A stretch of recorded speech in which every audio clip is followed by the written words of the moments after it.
It seems, I mean, for me growing up, in the 90s and the 2000s, your Republicans were your party of decorum.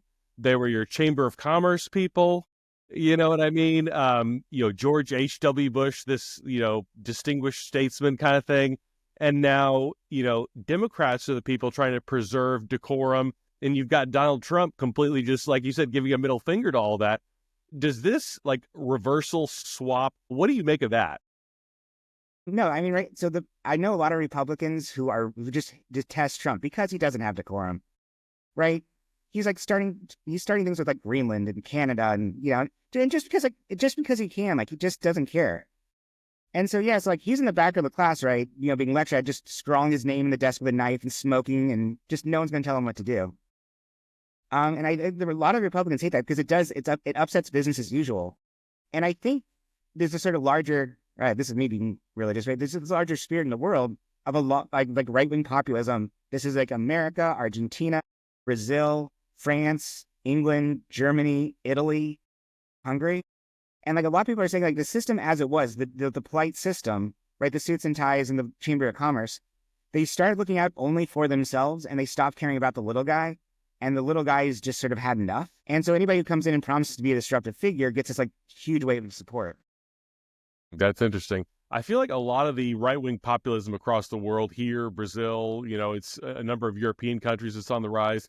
I feel like a lot of times it gets chalked up to either racism and xenophobia or a backlash against immigration, trade, things like that. But I think you're right. I think you're onto something with, there's something about this system doesn't feel fair. I clock in, I do my thing.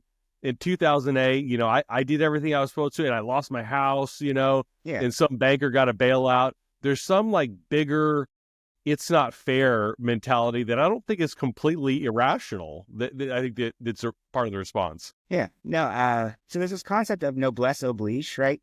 And this goes all the way back to the ancient world. They've always kind of known this, right? That if you're going to be at the top of the castle, if you're going to be sitting in the throne, if you're going to have like all the riches and luxuries and all the nice things the world has to offer, you better be looking out for the little guy. Because if you push the little guy too far, right, the whole thing comes tumbling down.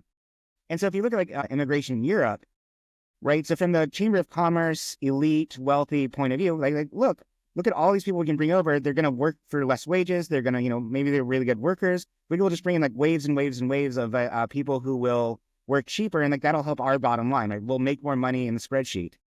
Whether the average person living in Europe is seeing like their neighborhoods get overrun, and it's a different way of life, and right, it's a very different attitude towards women. They're saying like, I don't like this. Like, this is not the culture I grew up in. This is not my country. There's too many people here. They're not assimilating. They're attacking us in some cases. We feel sold out by our government for cheap labor.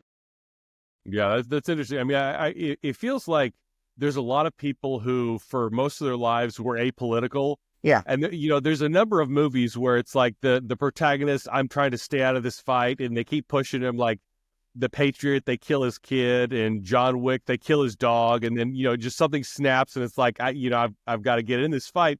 A lot of these, Trump people or Marine Le Pen or wherever they are, Bolsonaro in Brazil, it's like, you push them too far and something snaps. Yeah. It feels like.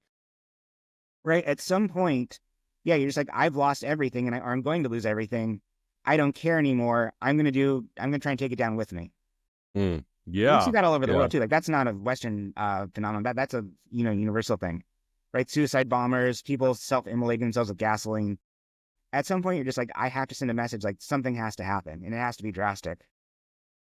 Yeah, that's interesting. I mean, it feels like at a time when, in terms of absolute income poverty, things are not that bad, but there's this kind of relative deprivation where somebody who I feel like didn't play by the rules is making astronomical amounts of money, and me who did play by the rules is stagnating. Do you think like that relative disparity is a bigger deal than absolute conditions?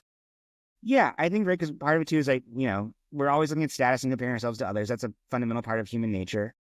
And I think too, like, if you look over the last 2007 to now, there's been a massive transfer of wealth out of the lower and middle class up to the top. I think the COVID policies were the biggest transfer of wealth ever, and it was all upward, right? All the mom and pop shops had to close down, had to social distance. Walmart Kroger, like the big corporations were allowed to stay open, and just like business after business after business went down, and the big guys, made like fortunes off of it.